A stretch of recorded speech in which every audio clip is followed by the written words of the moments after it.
Did you listen to Jeff and Professor Hemo in the morning?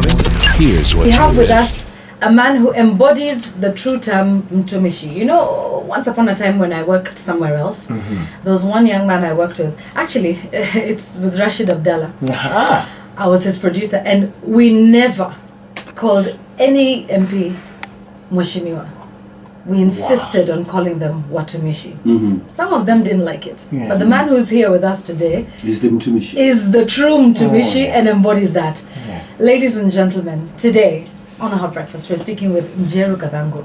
He's a former member of parliament for Runyenjes, but most importantly, he is one of the people for whom we have to thank for all of the freedoms we have today. One of the fighters for Kenya's second liberation, as we call it. Mtumishii, thank you for coming. Asante sana. Karibu sana. Habari ya utokako? Kwetu ni kuzuri. Nimeacha kila mtu meregea kidogo sababu hatukuwa tumekula breakfast. Niliwaamsha mapema. Niwe tayari. Lakini najua kwamba wanasikiza hii. Good. I hope wako salama sana. Na tunawashukuru. Asante. Kwa kusaidia kujitayarisha kufika hapa leo. Let's talk about the country today. It's 2018, it's November, the year is almost over. There's a lot that's happening, and we'll get to what people are saying about different things, politically and otherwise. Yes. But as a man who's seen Kenya from way back through the different stages, maybe even when we're going through some of our rougher patches, what's the sense you get of the country today? Kenya has presented a very challenging point to African continent throughout history. That it is one of those nations that attracted the British away from Uganda in 1888, you know, and for reasons that people could not understand. But it started by the detentions of Kabarega and Oronana, the men that represented the Maasai in the struggle against occupation of the British. The two gentlemen created a history that nobody has been able to break here. And it is that history on which we have been struggling, that there is resistance and there is a perpetrator. And that perpetrator has been able to trigger thinking, new thoughts to Kenyans. So that you are west and east of the railway. Today, we are talking about the Freedom War in 1950s. We are talking about the second liberation. And now we are talking about an interest struggle between government officials because of corruption. And everything that is happening here is opening up young people, for example, those who think that they cannot work but receive. Those who think about houses and cars and land are now thinking about how they would land in prison and actually die there. Like my brother Gafur has died, and God bless him. You know, why did he die? Nobody knows, God knows, but he died in prison. So, is that what we want to do? No. What I'm saying is this. A new leadership is created by the problems that this nation faces every day. And whether we are struggling against a despot or you are struggling against yourself, it opens you up to new thinking. That, I think, for me, is the greatest thing that this nation goes through. You have been imprisoned in this country many times. Just in the fight for us to have, for example, the number of radio stations that we have, the number of television stations that we have, the access to internet where we can freely speak with each other and express our ideas, and talk to people like the president. I mean, if you go on Twitter and Facebook, people speak to their leaders and tell them exactly how they feel. But then there's also a sense in which maybe some people think we're taking a step back, or that maybe all of this democracy was for what? Because Kenyans are waking up this morning and they're still struggling. They're still having a hard time putting food on their table. They're saying, "Aya, democracy ndio hiyo. We are free to speak, lakini tumbo zetu hazina chochote." Shinda iliyoko ni kwamba because of electing a president or a member of parliament or an MCA. We are talking about a democratic development that involves every one of us to participate as majorities in making decisions about how we want our nation to be, about how we want our village to be built, about how cooperatives should be run, about how a school should be developed. That is the democracy we are talking about. Mtumishii, are we there yet? We are there. Yeah. We are there, but we have got a badly corrupted brain, majority of us, that everything we say and do, we expect the self to benefit more than the community. So we use the democracy to decide about our benefits as individuals. That needs to be reversed so that the individual decides for the community about the values and the gains that the community demands, because that is the aspiration. In fact, even the person that is corrupt in this nation, participating in a democracy, still thinks that this community should be a flower among others. But unfortunately, he is attracted more to himself or herself and the community. So what I'm saying is this. Let this nation not misguide itself by thinking that we have not achieved democracy. We have, but we are misusing it. Because really, democracy is about majorities. When the majority gets in there and makes a decision, however wrong it is still democratically right. Because it is the majority that made the decision, right? And people should not also blame their leaders, because leaders are created by the people. And if the people think like the leaders do, then they create their own leaders. Because the leaders come from the people. They come from them. Yeah. So these are their creatures. Yeah. And all they need to do is for society itself to change its attitude so that the right leadership is achieved. Yeah. So we are there. We're there. We are there. Do you think we have more freedoms now? You were imprisoned for saying things that were contrary to the state. Originally, Yes. Yvonne, I can tell you that myself and George Anyona, to be able to open up some areas in this city, we established contact with 26 bars and restaurants. And we would go to these restaurants. George would take one corner of the counter. I would take another corner of the counter. And one of us would throw some provocation to the other. And I would say, George, did you hear where the president was today? Man, opening a small little dispensary in one of the rural areas. And George would say, oh, the man has got nothing to do other than to walk around. And everybody would walk out from there. Because at that time, Mtumishii, that was almost treasonous to do, to even think. But we were accused of it. So everybody would walk out. The management would come to us quarreling and complaining. Why are you closing our bar? Yes. You're losing them business. But today, I get in anywhere and everywhere. I don't participate these days. And, you don't have to. I don't have to. I get into some place and everybody is saying, look at what Uhuru is doing. That's the way you move to the and there is nobody talking. Even the policemen around whom I know are participating in the same debate. Because then it was different. There was special branch, remember, which is now, well, it's morphed into a number of things, NSIS and now NIS. But I remember those days, and even right after the coup, it was pretty serious. There was no way you could say anything. They were everywhere. Now, this is a game that people should be able to protect.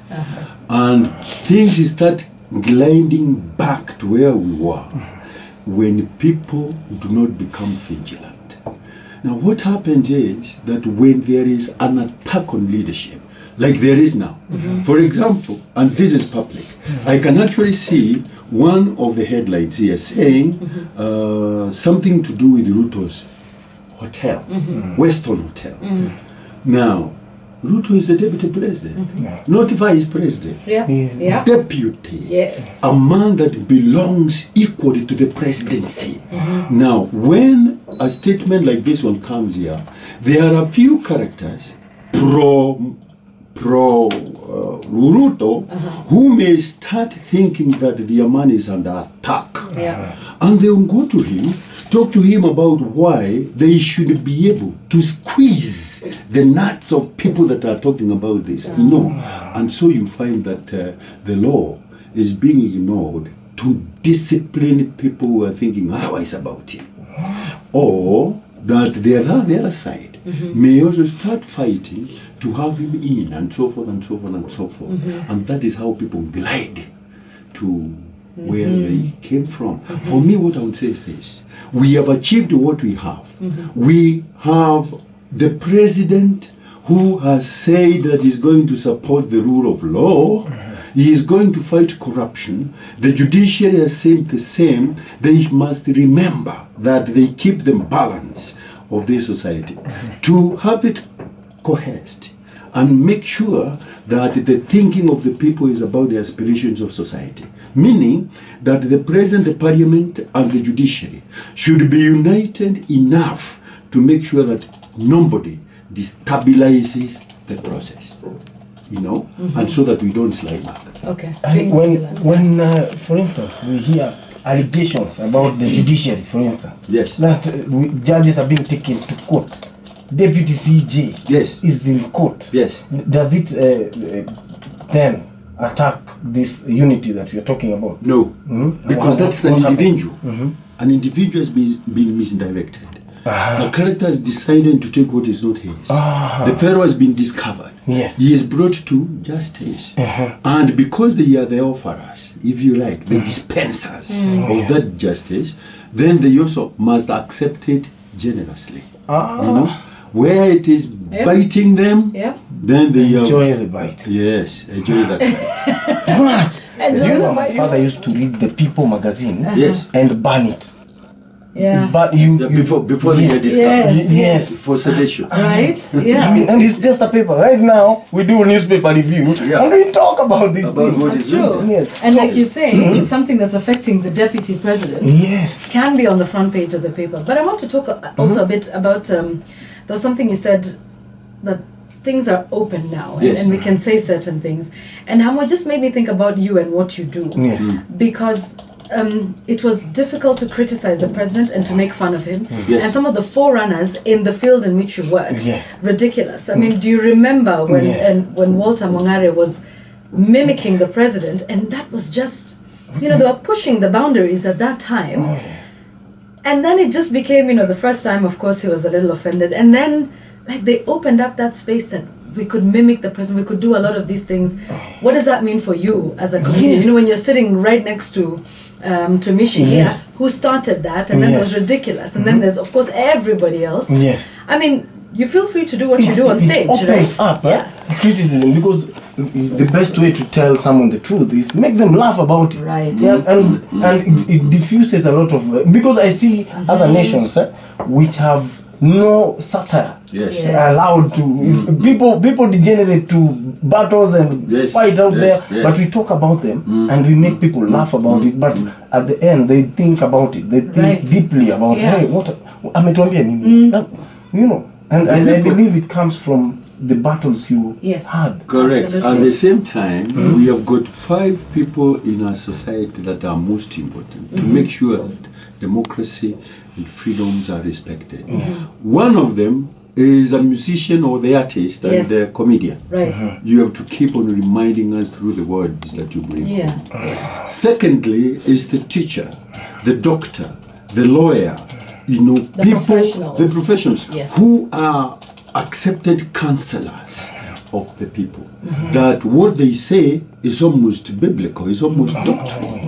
Now the question is this: why would they retreat and not talk? Right? And you see something here, the middle class story, that each one of them wants to live well. Have the child in great school. Have a car driven pole that have this, and the comforts have silenced them, and it is negative. It is not correct.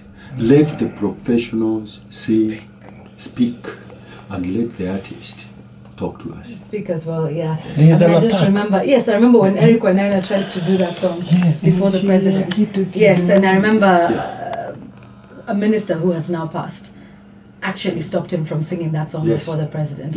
But then slowly by slowly, you sort of, you push the boundaries until the doors finally open, and we're able to do that. People think we're more tribal now, Mtumishii, than than we were. Before. That the young people were supposed to be the hope for the future. They were exposed and they've traveled and they've seen the world. And therefore their minds are open. But on a space that young people who have exposure are thriving, Twitter and Facebook, you're seeing quite a bit of negativity. What is that? I mean, how do you describe that as somebody coming from, you are sitting with George and Yona in a bar? Yes, everywhere. Yeah. And at that time when there was the clamor for multipartyism, you know, people were coalesced. It wasn't even about tribe. It was about, this is something that, you know, we want to be able to do.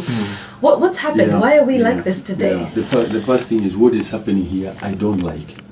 I don't like, for example, members of parliament from Mountain Kenya region moving to Naivasha to say, because we are from Mountain Kenya, we must be treated the A and B, C form. And they say they produce 80% of the country's GDP and they don't get enough in return. Correct. Now, that's number one. Number two, I don't like that business where people talk about the west and east of the Rift Valley, because all you are doing is you are balkanizing your nation, right? And number three, there is something also I don't like. Characters that are bordering the border communities, where you find there is the Somali Kenyan, you have got Maasai Kenyan, you have got Kuria Kenya, you have got and so forth and so on and so forth. And all these characters sometimes start thinking that the other side is better than their own. And the question is, why are they not working enough to make sure that our side is better than the other side?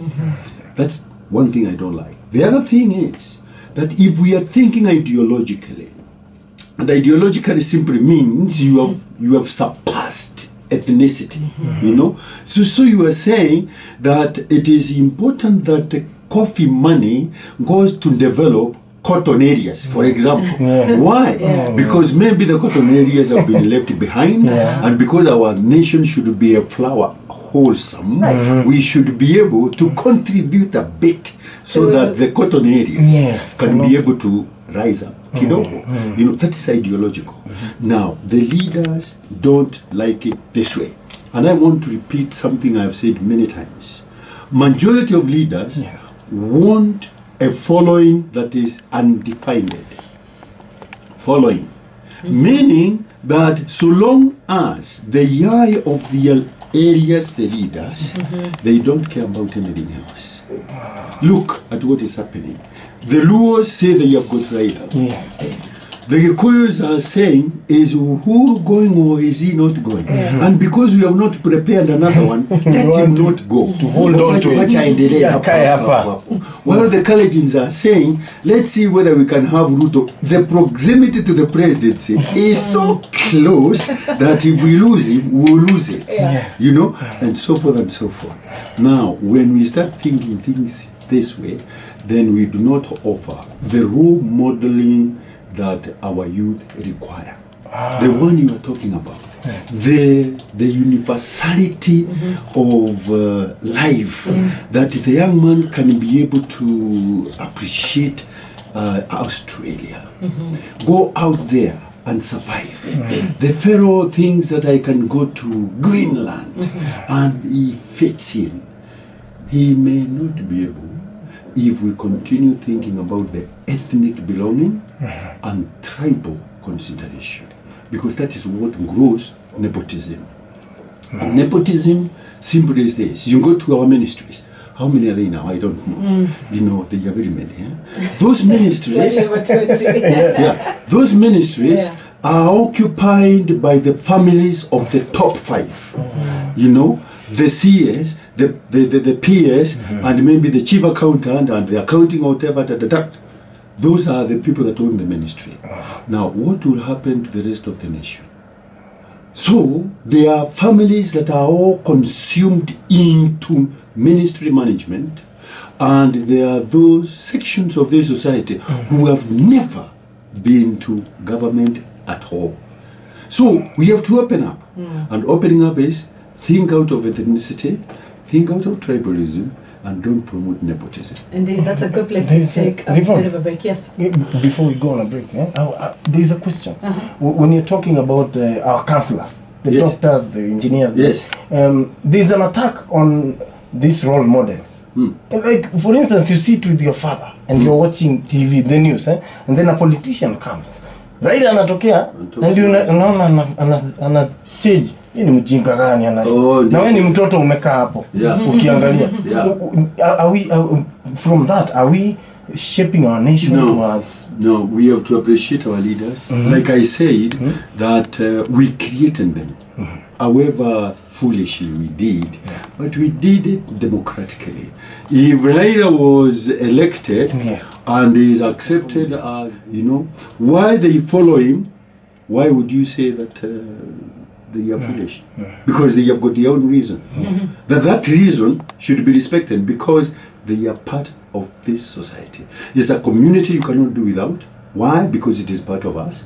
And secondly, you cannot do without Raila because he has got contributions to make to this society on behalf of his community. Now, what he is saying, and I think I have noticed, some of the people that come from outside Nyanza do not respect Raila.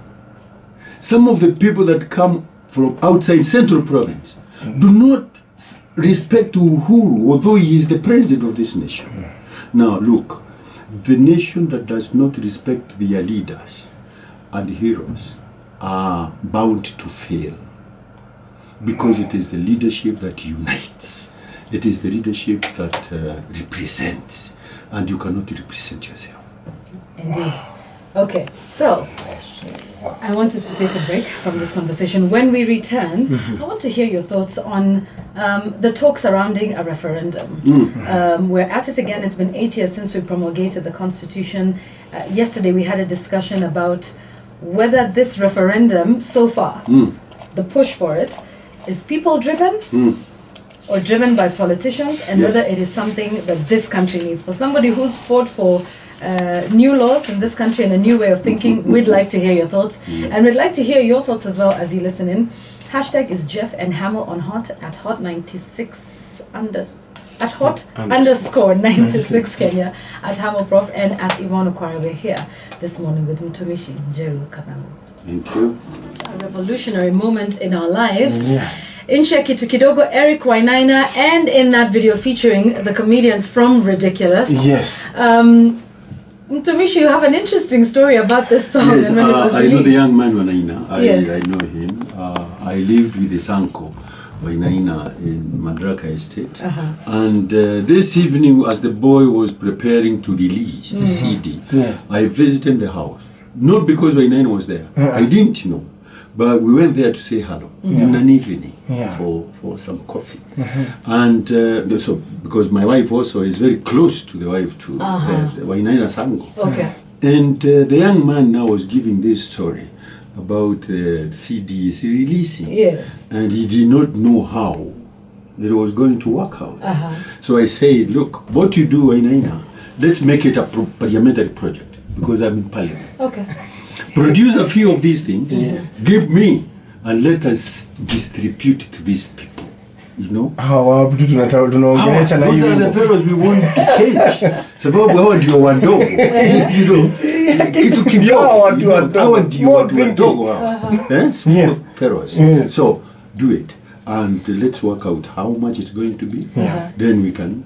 I remember I gave Nicholas Biwott that copy, a man called Rotondo. Rotondo was very violent.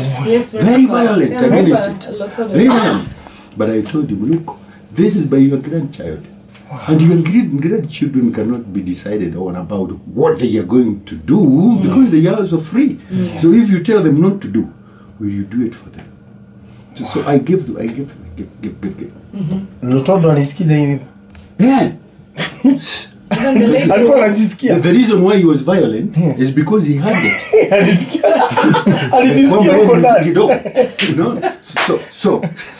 So the next day they came violent. But I was happy with Biwott. He said, I think the young man is talking something sense. You know, and you know the good thing with Biwott is he was an educated man. Some others were not. So they were not able to think Biwott. So Wainaina is an artist that I honor. They are some of those people I have been talking about here, that artists can be able to change society. Are they doing it today, do you think? I'm not sure. What I see now is people complaining about Gikuyu songs that are saying that awana deni sijui ya nani deni yao ni ya hiyo ingine. So I don't think that is provocative. You know, you are actually saying kina fulani are not qualified. You know, but the kind of music that we want propagated here is the Kamaru type, that JM is dead and he is challenging the killers. Yes. It's asking them, so if you have killed JM, where utakufa namna gani? And so forth. You know, these are the kind of things. You are talking about Pharaoh Kuti, and they are challenging the world about his things. You know, that is the kind of thing that I think we need, so that they don't keep quiet, they don't think they belong simply to discourse and jump around saying to us nothing but love, love, love, love, love. No, let's move from love to construction of our society. Okay. Speaking of construction of our society, we promulgated this constitution in 2010. It's now 8 years, and some people are saying, well, we passed it with 80% of what we liked. Yes. There was 20% we didn't like, and it's time to think about working on it, changing the document. Others say the document doesn't have a problem, we are the problem. But this conversation has emerged from nowhere and has gathered such steam. What do you think of this push?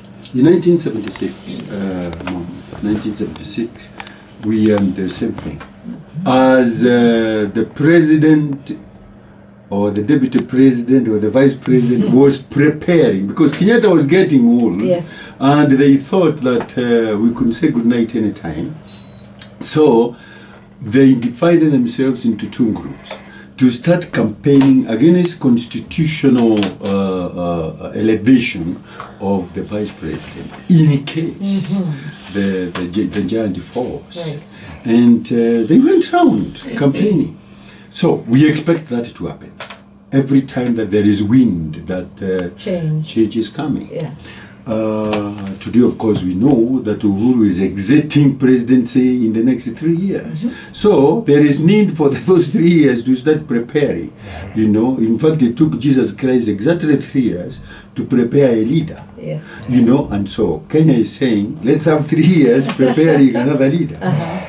But you know, one of the things that I want to remind Kenyans is that in 2005 and 2009, 2010, we formed ourselves as a country into 4 groups. And these 4 groups were for yes, the constitution, and 4 groups were for no, this constitution. Yeah. And the yes group continuing to say that it is true 80% of the constitution may not be correct, lakini tupitishe tutakuja kubadilisha baadaye, because we have been on this constitution change for too long. Right. All right, now too long is relative, because you cannot change the constitution as and when you want, but at the same time you cannot take forever changing it. Now, what happened was this: all these men and women you see talking today were all in the no constitution. Please don't change this constitution until the 10 or 20% that is not correct is changed. All of them. And I was there with Ruto. We were the leaders of no campaign. Ruto was working with the red card, and I was the man in charge of Katiba Kombozi. I was the chairman of this nation that time. And all of us were agreed that we had 78 sections that needed to be looked into. And those 78 include citizenship. They include the balance of what is this? Balance of power. They also include the chapter 6 or whatever you call it. And I will give you one example. Any young person that is found in Kenya, either loitering or whatever it is, but within the boundaries of Kenya, Kenyan or not, and he is about 8 years, that child will be declared Kenyan. Yeah. Now, appreciating our porous borders, how would you take all the children that have crossed the border into citizenship? You know, it doesn't tally. It is not correct. And that is why Kenya is so infiltrated by everybody. You know, some people fly here with children, they leave them. And they become our children. This sounds very similar to what's happening in the United States. Yes! Characters. Donald Trump. Do you, Yeah, that is what Donald Trump is fighting. Yeah. You know, people cross from Somalia, from Sudan, from Uganda. They bring them from Rwanda. And they leave the children here. They become our children. Look at what is happening on the streets of this city. Is that every beggar in Nairobi, Mombasa, Nakuru, Eldoret are Tanzanians. You cannot change them. They are your citizens because you have so said. Right? So, the constitution as is not correct. It has brought in a lot of confusion. It has become very expensive to implement. For example, let me give about that implementation. Devolution is very good in decongesting government. It's very nice when you talk about decongestion. But when it comes to forming units into tens, for example, 47 counties, in a small, little, poor nation called Kenya, and you are creating some 47 lords, people who think that they are the owners, governors, senators, and so forth, then you are overburdening even the unborn. How many do you think we should have? Maximum 14. 14. And those 14 should actually be like states. Let Kenya not pretend. If we want to congest this nation, let's go federal. And going federal simply means that you are going to be creating economically viable units, you know, areas that are supposed to generate their own incomes, manage their own incomes, give them freedom to borrow and pay, but be responsible to the national government. Okay. Now, akisema, for instance, I believe these numbers, kulikuwa na this rhetoric around we are creating space for people. That's what they did. Yes, it was meant. That's what they did in Naivasha. You know, because the struggle was that people thought that the Rift Valley had more constituencies than other areas. And the Central was very committed to making sure that they do not get beaten. And so they went to Naivasha to recreate units. And that is where Nakuru was declared a county. Because the Gikoyus thought that was their area and so forth. And increased the counties to what? But in the Bomas draft, it was very clear that people did not want many counties. They wanted few. For example, Kirinyaga, Embu, Tharaka Nithi were supposed to be one county. One county. You know, they reduced them. They did not. They multiplied them and say no. Let's have each one of them. Okay. Which is the day that President Uhuru Kenyatta and former Prime Minister Raila Odinga shook hands on the steps of Harambee Avenue. And some feel that even when that happened, we've lost our opposition. We've lost our alternative voice. What do you think of the handshake and the resulting effect in the country, and the fact that there's a proposal to have a national day? But Ma'am, it worries me a lot. 20th of October, Jomo Kenyatta. When he came out there, they proposed that that day becomes national. Moi was sworn in Parliament on 10th of October 1955. Right. He came in later to create that as a holiday. Let's not go into that nonsense, please. I'm sorry about it. You cannot be creating days simply because you think you're in office. You know? Because look, we have not been able to use Mashujaa Day. Mashujaa Day is supposed to be a day when Kenya won the war. It cannot be when Kenya was subdued. When you get subdued, you don't celebrate winning, do you? You don't. No, you don't. So Kenyatta Day should not have been the Mashujaa Day. Mashujaa Day should have been 1st of June 1963, right? And we should be celebrating that win as the Heroes' Day, for Kenya. Because Kenya came from freedom war. Yeah. Okay. Which we do. So you're saying we have holidays that don't... There are some holidays that don't tally with this society completely, But Mashujaa Day was to celebrate, a lot of the people like yourself. As well as others. I mean, after after the new constitution from Kenyatta Day to Mashujaa Day. It would be very serious for me to celebrate when I was arrested. Why would I celebrate when I was arrested and not when I was released? Because it is the release that proclaims your life. Okay. The arresting subdues you. I mean, look, I would have died there. But when I come out, let us cut a cake for God's sake to celebrate my release. Okay. Look, and we don't want also to fight days because of their names. For example, Kenyatta Day was fought because of personalization of the day, right? And so people thought we cannot continue calling it Kenyatta Day. Yeah. That is and Moi Day as well. Why don't we change it into the Now, even changing it to Mashujaa does not fit. That was Kiraito Morongi, suggesting these things. I'm not sure why he did it, but he did it wrongly. Now, when we talk about Peace Day, the handshake is universal. The radio stations and the Citizen and the Royal Media are actually proclaiming peace. Mulembe, Wemwaro, sijui nini. All of them are about peace. Everywhere we are is about peace, right?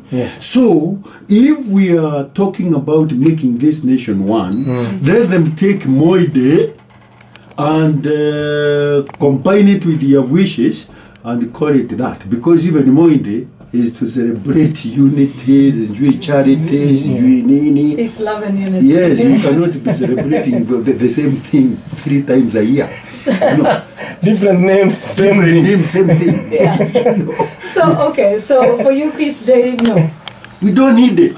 We are already living peace times, Every time I am here because there was peace on the streets and I was praying, God, tafadhali nifikishe watu wananingojea. So we are living peace. And this life is about that each one of us wants there to be peace. Okay. Splitting hairs about whether that day is going to be Peace Day or not, I don't think. Okay, so speaking of peace, did that handshake bring peace to this nation? All they did was to tone down one community.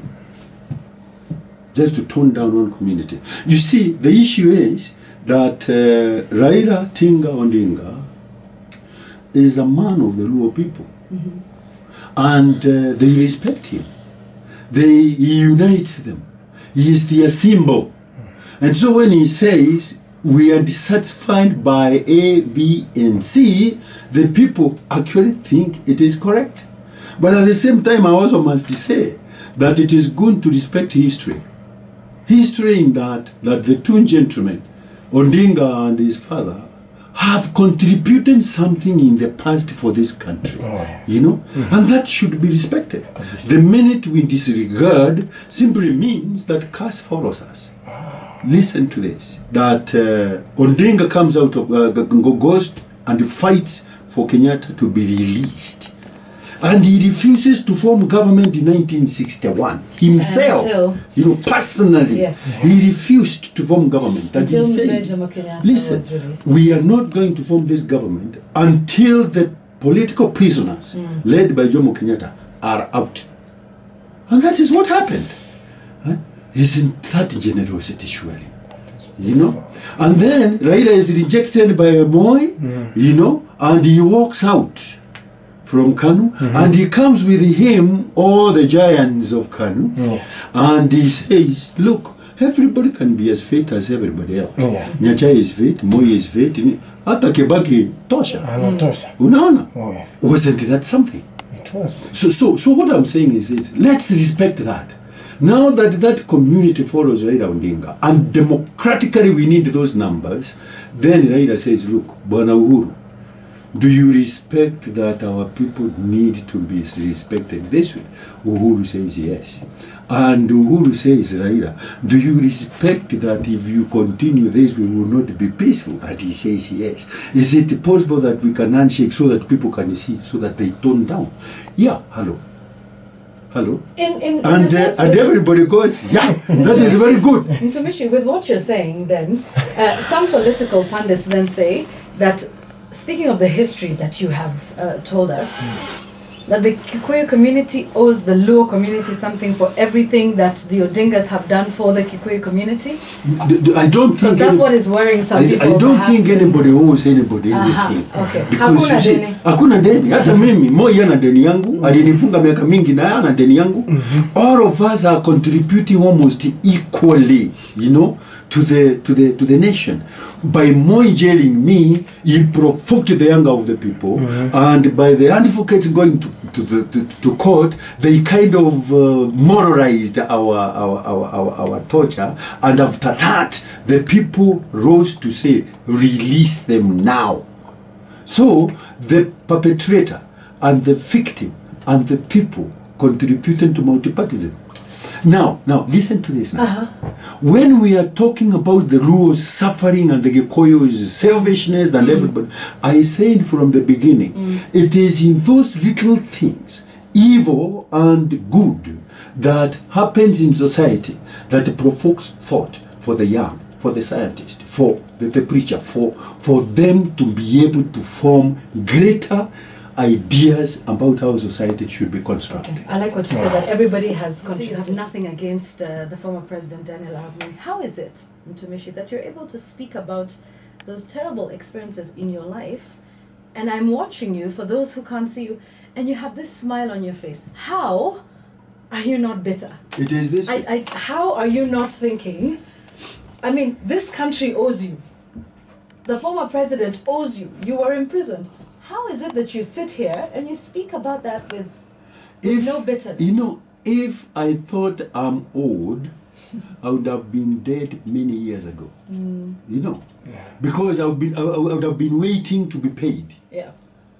And it doesn't come. And nobody cares. Yeah.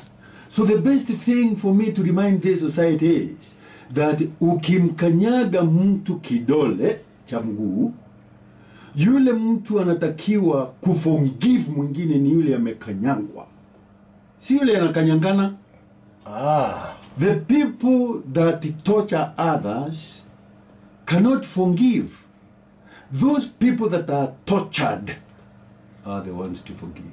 And those are the ones that create stability and peace in the country. Because otherwise, if you don't do it, you create vicious circles unending. And if you want it well, smile to all. Don't remember people's names, because if you do, and the faces, you remember that they were with you in Nyayo house, you know? And when you do, you hate them. No. So I'm going saying hello to everybody. Kwa mabarabara, kwa wapi, hello, namna gani bana? Nilikuona wapi?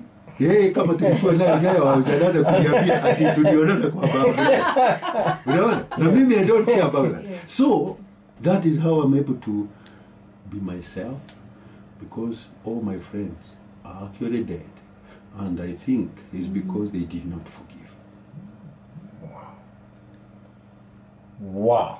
So we're having a moment of silence just after all of that, that wisdom. Thank you. No, Mom, I have worked in this country for only 7 years.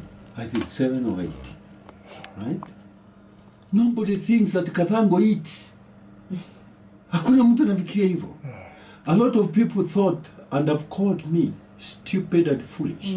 They say morals are for the foolish. Why? Ninapewa shamba na kataa. Mtu anaenda naweka pesa kwa akaunti yangu, naambia kwenda toa, pana letitie mimi upuzi. Right? Now, then they say morals are for the foolish. What does that mean? They are calling me foolish. Yes. Yeah. Where are they now? 6 feet under. With all the money. With all the land. Which is where we'll all end up, anyway. Yes, even when we don't have. Even when we don't have. Correct. Thank you. Morals. Listen, the foolish. You know, when we talk about Thursday and we talk about throwback and we talk about TBT, I think this is it. Thank you for taking us down memory lane. Thank you for sharing your thoughts with us and with the country. Mtumishii Njeru Kathangu was a former Runyenjes Member of Parliament, freedom fighter in this country. I'm so honored that you spoke to us today. I'm very honored myself. And we're very honored that you shared very rarely I your get into insights. such room. And please come again.